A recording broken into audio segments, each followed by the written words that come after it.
Hello and welcome everyone. My name is Amjad Mahasne. I teach molecular biology at Georgian University of Science and Technology in Erbil, Jordan. Our today's topic is a very exciting one because it touches all of us as humans. And before we start, let me ask you a question. Are you identical to your parents, to your brothers and sisters, or to even classmates or your friends? You probably would say, although I share some characteristics with them, but we are different. Have you ever thought why is that? Why you are different from your parents and from your brothers and sisters? That's the main focus of our today's topic. Let us look at the following photos and try to identify each one of them and see if you can pick out differences between the members in each photo.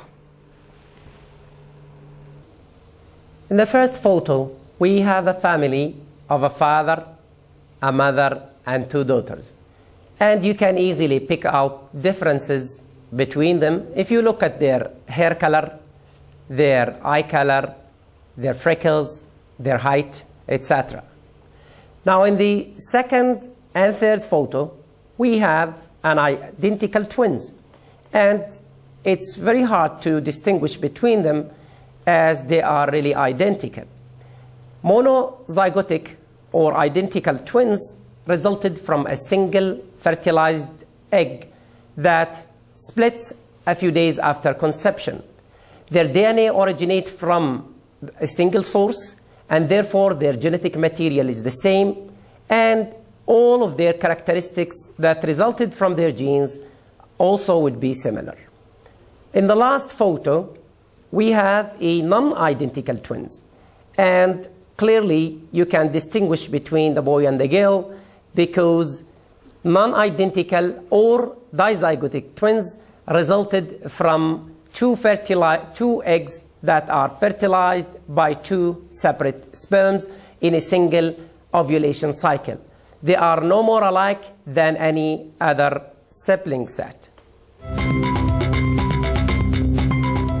The transmission of traits from parents to their sons and daughters is called inheritance or heredity.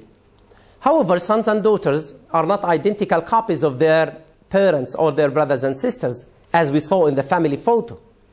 Along with the inherited similarity, there is also variation. The question is, why we are different from our parents and from our brothers and sisters? What are the biological mechanisms leading to the hereditary similarity and variation? And before we answer these questions, let us move into our first in-class activity. Now for this activity, I want each one of you to look at the following traits. First, whether you have an attached or detached earlobe, and whether you can roll your tongue or not. With the help of your teacher, I want you to record your numbers on the blackboard in a table, and I want you to answer the following questions. Do all students share one trait or two traits, or they differ in one or two traits? Obviously, you realize that some students share one or the two traits, and others differ in one or both of them. We inherit all of our traits from our parents in the form of hereditary units called genes.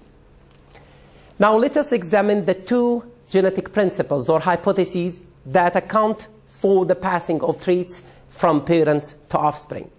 The first principle or hypothesis is called the blending hypothesis, and it's the idea that the genetic material from the two parents blends together. It's like when blue and yellow paint blends to form the green color. In this case, parents will lose their individual identity.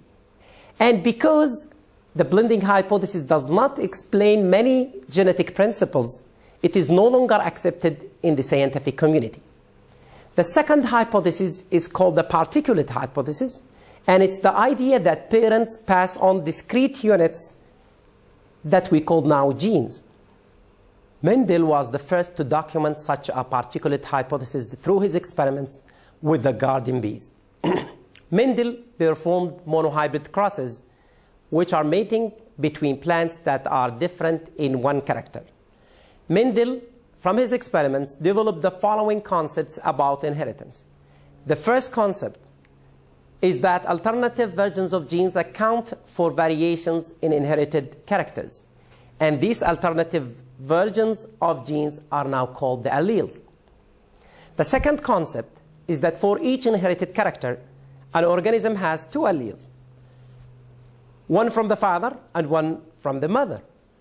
A homozygous individual has two of the same alleles for a trait, while a heterozygous individual has different alleles for the same character.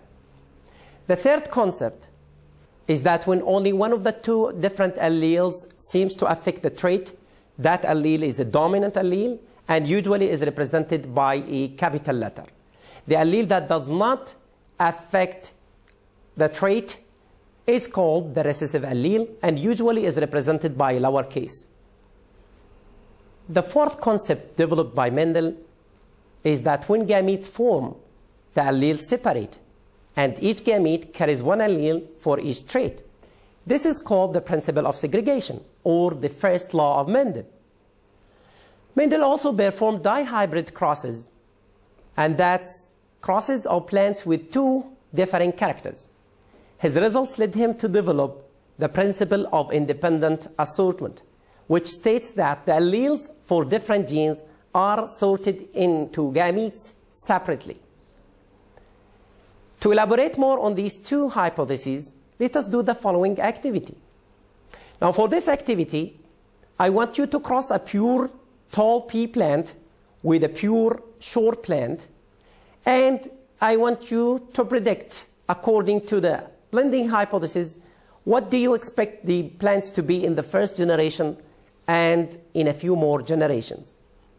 Now, in the second part of activity, suppose that in the first generation you obtained only 85 tall plants, and in the second generation you obtained 105 tall plants and 30 short plants. How can you explain these results? What is your conclusion? You probably guessed that according to the blending hypothesis, the plants would be intermediate in length. And after a few generations, we expect to see a homogeneous population of similar length plants. So in this case, the original plants, the tall and short, disappeared.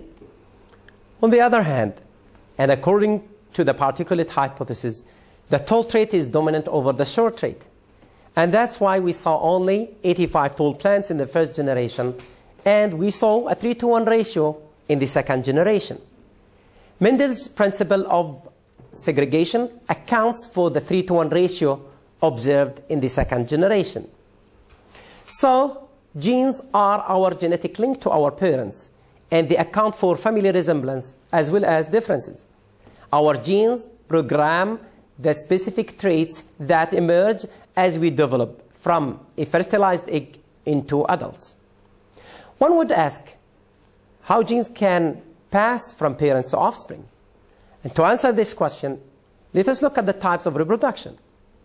The first type is asexual reproduction, where one parent produced a genetically identical offspring by just simply mitosis.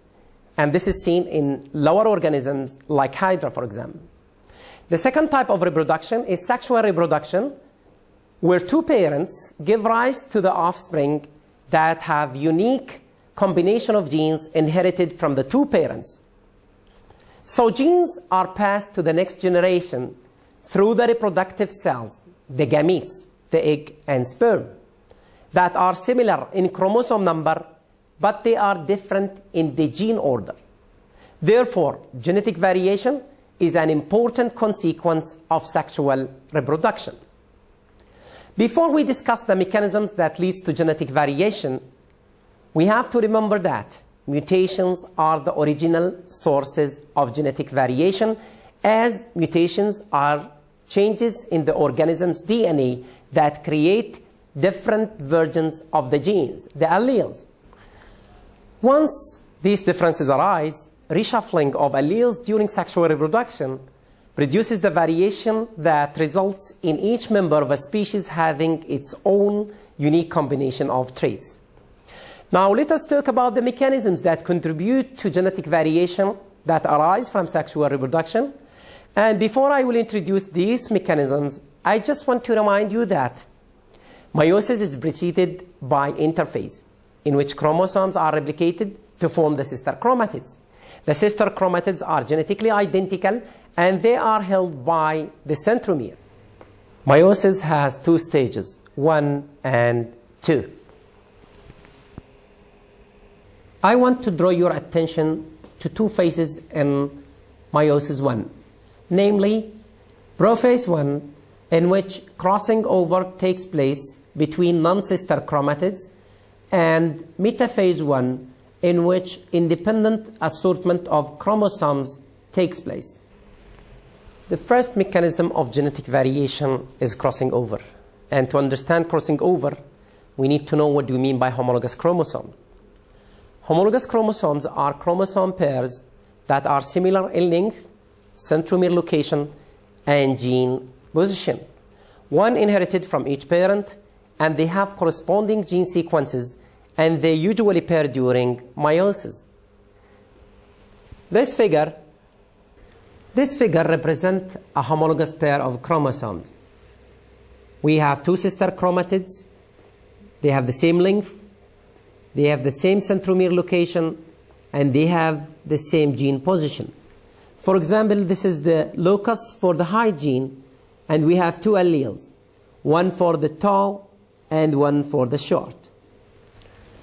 Crossing over takes place during the prophase 1 of meiosis. This diagram represents a cell with a pair of homologous chromosomes, one coming from the father, the blue one, and one coming from the mother, the red one. Now, these two chromosomes are held together during meiosis by a chiasma.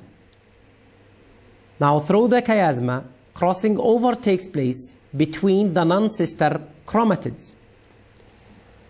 In anaphase 1, the homologous pair now will separate, and each will go to one cell. And during anaphase 2, the sister chromatids will separate, and you will get 4 cells. 2 of them will resemble their parents, and 2 will be recombinants.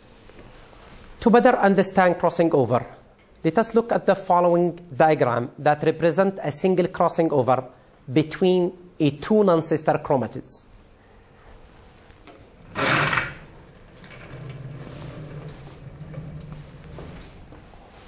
Now, this represents a homologous pair of chromosomes.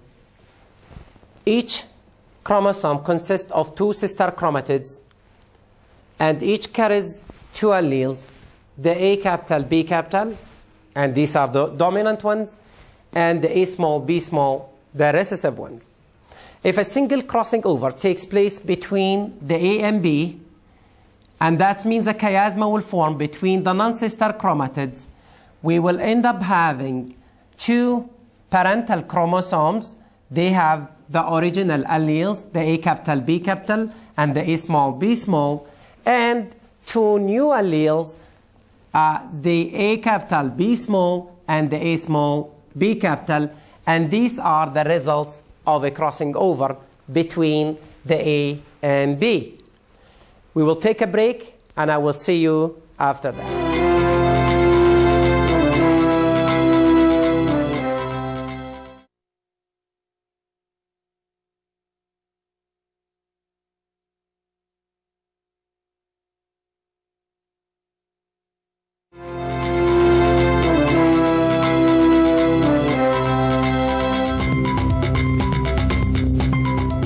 Now I will talk about the second mechanism that results in genetic variation, and that's the independent assortment of chromosomes. And to explain the idea of independent assortment, let us do this simple activity together. We have 2 pairs of colored pencils, a red one, a blue one. We want to place these 2 on a straight line. So how many options we have? First, we could just arrange them like this. The red on my left-hand side and the blue on my right-hand side. So that's one way. And another way would be just to change them. So now the red on my right hand and the blue on my left hand. So we have two possible ways of arranging these two pairs on a straight line. Now suppose that we have another pair. So in total, how many different ways that we can arrange these? Now, 4 pairs. So we have 2 from the first pair, and then also we have 2 from the other pair.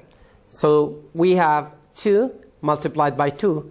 We have 4 different ways of organizing these 4 pairs of pencils. Now, to see what happens during meiosis in independent assortment, let us look at the following diagram. This diagram represents a cell during metaphase 1. As you can see, we have 2 pairs of chromosomes. Each pair consists of 2 chromosomes, one from the father, one from the mother. So we have 2 possible arrangements of these 2 chromosomes in metaphase 1. This arrangement, where the paternal chromosomes on one side and the maternal chromosomes on the other side, or we could have this arrangement where we shuffled the lower pair. Now, if we go back to the first possibility, during metaphase 2, we would expect to see the separated homologs to be aligned in metaphase 2, where we have a cell with the paternal chromosomes and the other cell with the maternal chromosomes. And the 4 different daughter cells that are resulted after anaphase 2 would have the paternal chromosomes, and 2 would have the maternal chromosomes. Now, on the second possibility, in metaphase 2, we would expect to see one paternal chromosome and 1 maternal chromosome in one cell, and as a result, we would have 4 cells. 2 of them would have a 1 chromosome from the father, 1 chromosome from the mother. Same thing for the other cell. So independent assortment results because each homologous pair of chromosomes is positioned independently of the other pair in metaphase 1 in meiosis. Each daughter cell represents one outcome of all the possible combination of the maternal and paternal chromosomes. And the number of possible combinations formed by meiosis would be equivalent to 4. 2 possible arrangements for the first pair multiplied by 2 for the second pair. Now, only 2 of the 4 combinations of daughter cells within the figure would result from meiosis of a single diploid cell, because a single parent cell would have one or the other possible chromosomal arrangement at metaphase 1, but not both of them. However, the population of daughter cells resulting from meiosis of a large number of diploid cells contains all 4 types in approximately equal numbers. Now, the last mechanism that contributes to genetic variation results from random fertilization of gametes. As you saw, each gamete has a unique set of combination of genes as a result of crossing over and independent assortment. So a male gamete can fertilize any of the female gametes. The fertilization between a male gamete and a female gamete occurs randomly. As a result, each zygote is unique, and hence variation occurs due to the different combination of genes from the male and female gametes. Before we do the last activity together, I want you to calculate the probability that 2 individuals will have the same genetic makeup, knowing that the diploid number of chromosomes in human is 46 chromosomes. To calculate the probability for 2 individuals to have the same genetic material, we need to calculate the total number of combinations resulted from the three mechanisms that we discussed: the crossing over, the independent assortment of chromosomes, and the random fertilization. In human, we have 46 chromosomes. So this means that the 2n is equal to 46. And the haploid number would be 23. So each gamete would have 23 chromosomes. So we have two gametes, the sperm and the egg. Now in each gamete, the two mechanisms that result in different combinations are the crossing over and the independent assortment of chromosomes. So in sperm, the number of combinations resulted from crossing over would equal to 2 to power 23 multiplied by the number resulted from independent assortment, which is again 2 to power 23. Same thing also in the egg. So we have 2 to power 23 multiplied by 2 to power 23. Now, as a result of fertilization, also it's random. So we multiply the two numbers. So here we have 2 to power 46 multiplied by 2 to power 46, and that will give you 2 to power 92. So we have 2 to power 92 different combinations. Now the probability of having one combination out of these would be equal to 1 over 2 to power 92.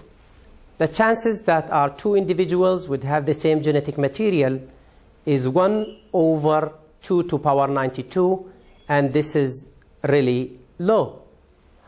I hope you have enjoyed learning about mechanisms of genetic variation, and hopefully now you know why you are different from your parents and from your brothers and sisters.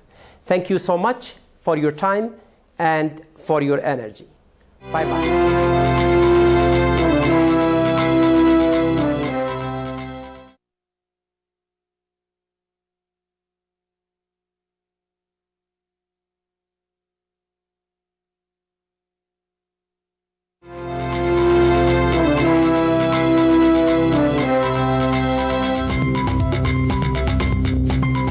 Let me first thank you for choosing to do this module.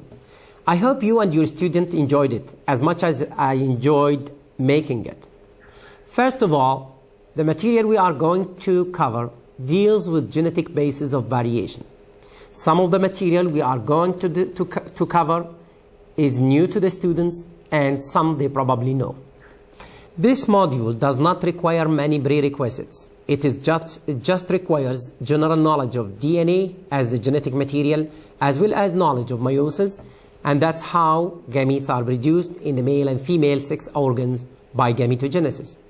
The purpose of the first pause is to attract student attention to the topic by asking them to identify each photo and recognize few of the similarities and differences between individuals in each photo. The students will try to identify each photo, and they will tell you similarities and differences between members in each photo. Also, you can ask the students whether other living organisms are identical or not.